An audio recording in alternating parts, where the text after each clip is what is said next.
Salve!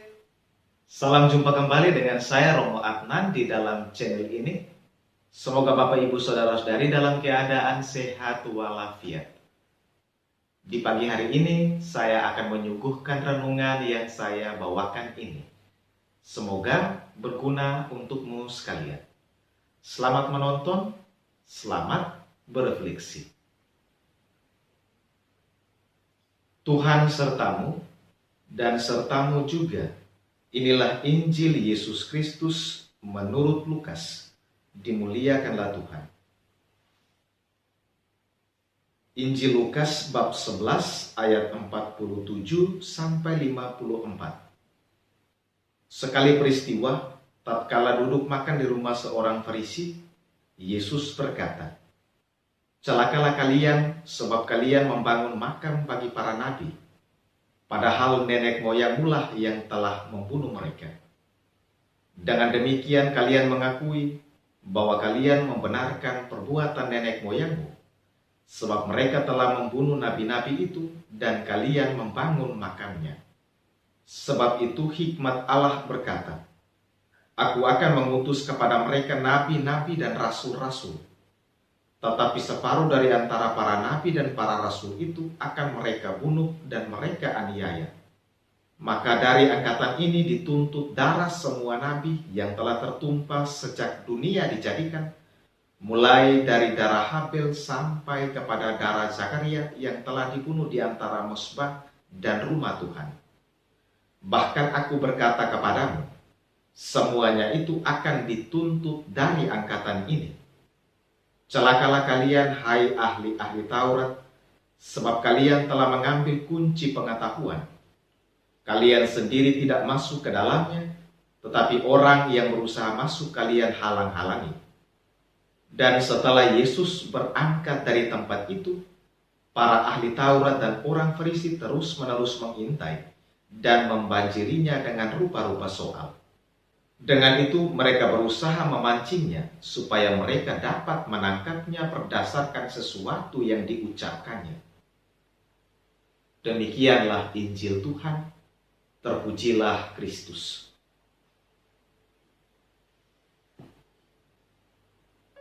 Bapak Ibu, saudara-saudari yang terkasih di dalam Kristus, para ahli Taurat dan orang-orang Farisi dikenal sebagai kelompok agamawan. Tapi sayangnya, mereka sering hidup dalam kemunafikan. Mereka sering berkompromi dengan salah dan dosa. Mereka bahkan memakai dalih untuk menutupi kesalahan mereka dan membenarkan diri mereka sendiri. Dalam Injil hari ini, lagi-lagi Yesus mengecap sikap orang-orang Farisi dan ahli-ahli Taurat yang demikian. Yesus mengecam mereka karena mereka terlalu berkompromi dengan kesalahan, terlalu memelihara kejahatan, dan terlalu meninabobokan kejahatan. Yesus sangat bersikap tegas terhadap kesalahan. Bahkan, Yesus tidak pernah berkompromi dengan kejahatan.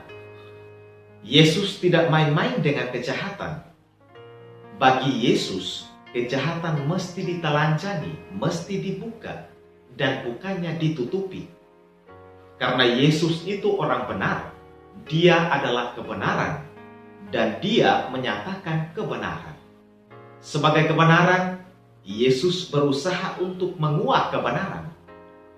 Yesus membongkar semua kesalahan mereka, baik secara pribadi maupun secara historis yang selama ini mereka sembunyikan.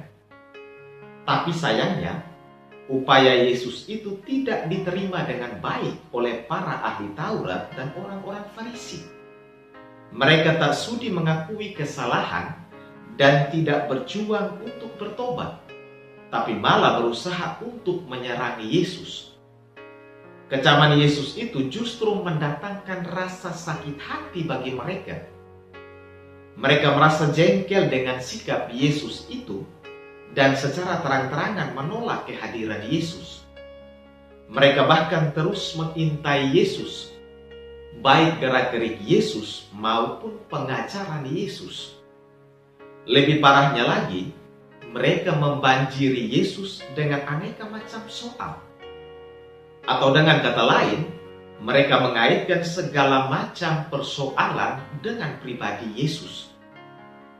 Tak hanya itu, mereka juga berusaha memancing Yesus agar salah dalam perkataan, dan itu bisa dijadikan sebagai alasan yang kuat untuk membinasakan Yesus.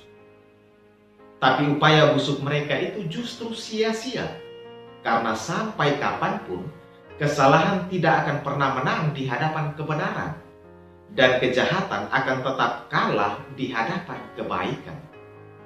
Yesus bahkan menyatakan bahwa apa yang telah mereka lakukan pada waktunya akan diminta pertanggungjawaban. Yesus ingin membantu mereka untuk bertobat dan mengalami belas kasih Allah.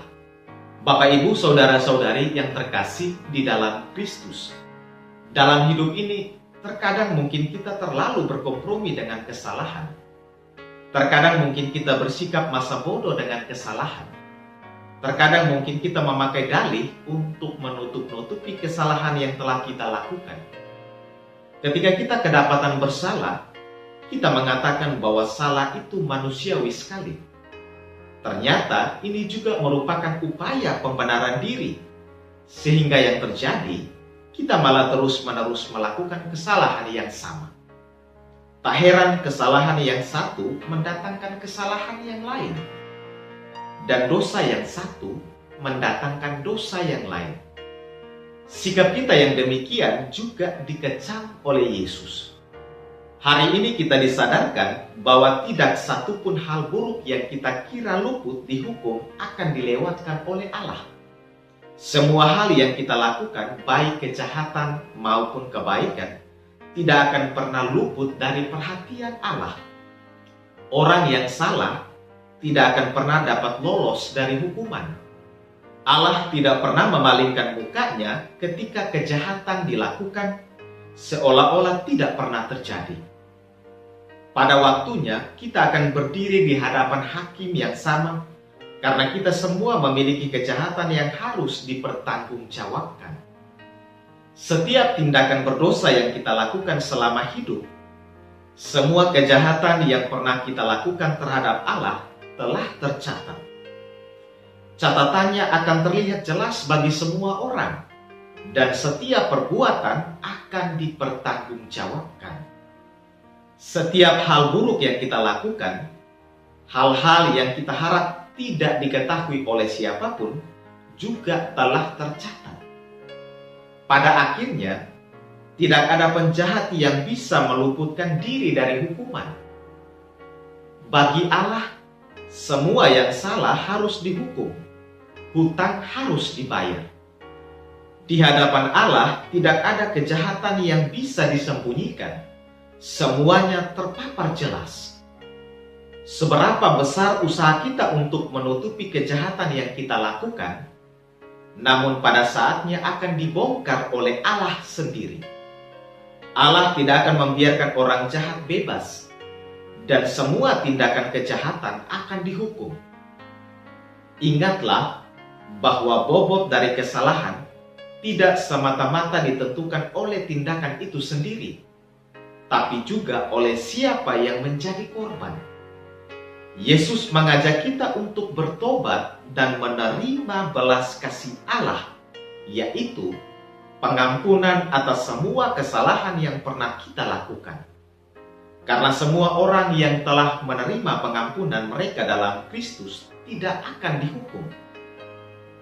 Tidak ada kejahatan terhadap Allah yang tidak akan dihukum. Dan tidak ada kejahatan terhadap Allah yang tidak bisa diampuni karena adanya juru selamat. Perlu kita sadari bahwa saya dan Anda adalah pendosa besar, tetapi kita memiliki Kristus, juru selamat yang besar. Kita butuh Yesus karena hanya Yesus yang bisa menyelesaikan masalah kejahatan kita. Suatu hari nanti, saya dan Anda akan berdiri di hadapan Allah yang akan menghakimi kehidupan kita, dan kita akan ditemukan bersalah. Ketika saat itu tiba, dan pasti akan tiba, Satu-satunya hal yang bisa menyelamatkan saya dan Anda adalah Yesus, Allah penyelamat kita. Marilah kita menerima kecaman Yesus ini dengan lapang dada dan berusaha untuk bertobat, karena Yesuslah yang akan menyelamatkan kita. Marilah kita sadari bahwa selama ini mungkin kita tidak mampu mencintai Tuhan sebagaimana yang diinginkan oleh Tuhan. Marilah kita memohon doa dari Santa Teresia dari Avila yang hari ini kita peringati, agar kita mampu hidup hanya bagi Yesus saja dan mampu mengasihi Yesus dan gerejanya. Amin. Selamat pagi dan selamat berkarya. Salve. Tuhan memberkatimu sekalian.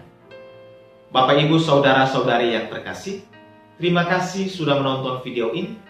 Jika suka dengan video ini, silakan like, komen, subscribe, dan bagikan juga dengan teman-teman kalian.